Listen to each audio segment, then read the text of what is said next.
आज हम एक ऐसी कहानी सुनने वाले हैं जो एक माँ की बेहिसाब ताकत के बारे में है। मतलब वो ताकत जो एक माँ और उसके बच्चों के बीच होती है। एक ऐसा गहरा रिश्ता, खासकर तब जब उनका सामना किसी पुरानी खतरनाक शक्ति से हो जाए। तो चलिए एक सवाल के साथ इस कहानी की गहराई में उतरते हैं। सवाल ये है कि आखिर एक माँ अपने बच्चों के लिए किस हद तक जा सकती है। सोचिए जरा, क्योंकि यही सवाल इस पूरी कहानी की आत्मा है। तो कहानी की शुरुआत होती है मानवी और उसके परिवार के साथ एक बिल्कुल आम से सफर पर। सब कुछ शांत, सब कुछ नॉर्मल, पर उन्हें क्या पता था कि ये शांति बस कुछ ही पलों की मेहमान है। तो देखिए, हमारे सामने है मानवी, एक 35 साल की विधवा।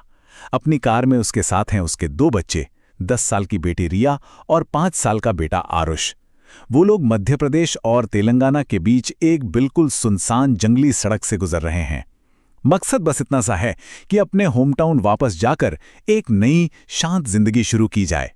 लेकिन उन्हें जरा भी अंदाजा नहीं था कि ये सुनसान रास्ता असल में कितना खतरनाक साबित होने वाला है। और फिर अचानक सब कुछ बदल जाता है। एक पल में पहले तो मानवी को एक बहुत तेज सिरदर्द उठता है, फिर उसकी बेटी रिया दर्द से चीख पड़ती है, और तभी उसका बेटा आरुष रोते हुए जाग जाता है, चिल्लाता है कि कोई उसका पैर खींच रहा है। और इससे पहले कि मानवी कुछ भी समझ पाती, धड़ाम, पेड़ की टहनियां कार की खिड़कियां तोड़कर अंदर आती हैं और उसके दोनों बच्चों को खींचकर जंगल के घने अंधेरे में गायब हो जाती हैं। अब सोचिए उस माँ की हालत। इस भयानक हमले के बाद मानवी बिना कुछ सोचे अपने बच्चों के पीछे उस जंगल में भागती है, एक ऐसी दुनिया में जहां असलियत के सारे नियम खत्म हो जाते हैं। जब मानवी को होश आता है तो वो खुद को उसी घने काले जंगल के बीच में पाती है। चारों तरफ सिर्फ अंधेरा, और तभी उस अंधेरे को चीरती हुई एक रोशनी दिखाई देती है। एक रहस्यमयी बूढ़ी औरत हाथ में मशाल लिए उसके ठीक सामने खड़ी थी। वो बूढ़ी औरत मानवी को एक बहुत ही खतरनाक चेतावनी देती है। वो कहती है, ये जंगल मायावी है, यहाँ प्राणक नाम का एक दैत्य रहता है। अगर अपनी जान प्यारी है तो अभी इसी वक्त यहां से चली जाओ। तो सवाल उठता है, ये प्राणिक है कौन? कहानी ये है कि प्राणिक देवी भूत माता काली का ही श्रापित बेटा है। उसे कभी अपनी माँ का प्यार नहीं मिला, और यही अधूरी इच्छा अब नफरत में बदल चुकी है। इसी नफरत की आग में वो हर माँ और बच्चे से घृणा करता है और उन्हें अपना शिकार बनाता है। मतलब वो सिर्फ एक दैत्य नहीं है, बल्कि एक दुख भरी कहानी का नतीजा है। लेकिन क्या एक माँ इतनी आसानी से हार मान सकती है? बिल्कुल नहीं। मानवी का जवाब सीधा और साफ था।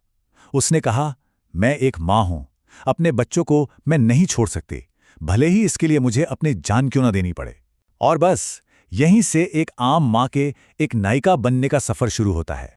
तो अब उस बूढ़ी औरत से मिली मशाल और उसके आशीर्वाद को साथ लेकर मानवी उस दैत्य का सामना करने के लिए जंगल में और गहरे उतर जाती है।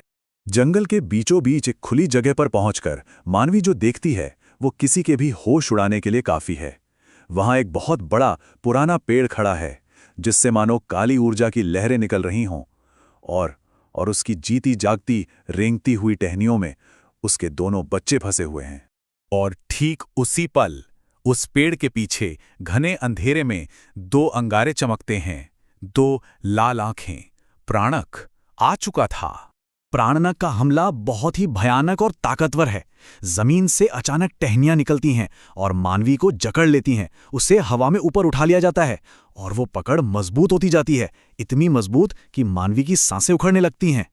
और ये कहानी का वो पॉइंट है जहां लगता है कि बस अब सब खत्म, मानवी की हार पक्की है।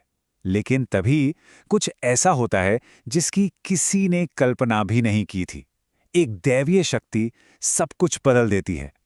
जैसे ही मानवी की आंखें बंद होने लगती हैं, उसे प्राणिक के ठीक पीछे वही बूढ़ी औरत नजर आती है। लेकिन इस बार वो नहीं थी। उसका रूप बदल रहा था।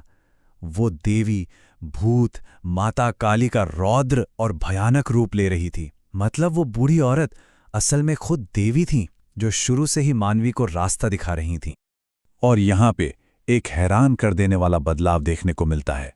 एक तरफ थी वो डरी हुई लाचार मानवी, और अब दूसरी तरफ एक माँ का विकराल रूप खड़ा था। उसकी आंखें गुस्से से लाल चमक रही थी और उनमें देवी की असीम शक्ति थी। कह सकते हैं कि एक माँ का प्यार अब देवी की विनाशकारी शक्ति का रूप ले चुका था।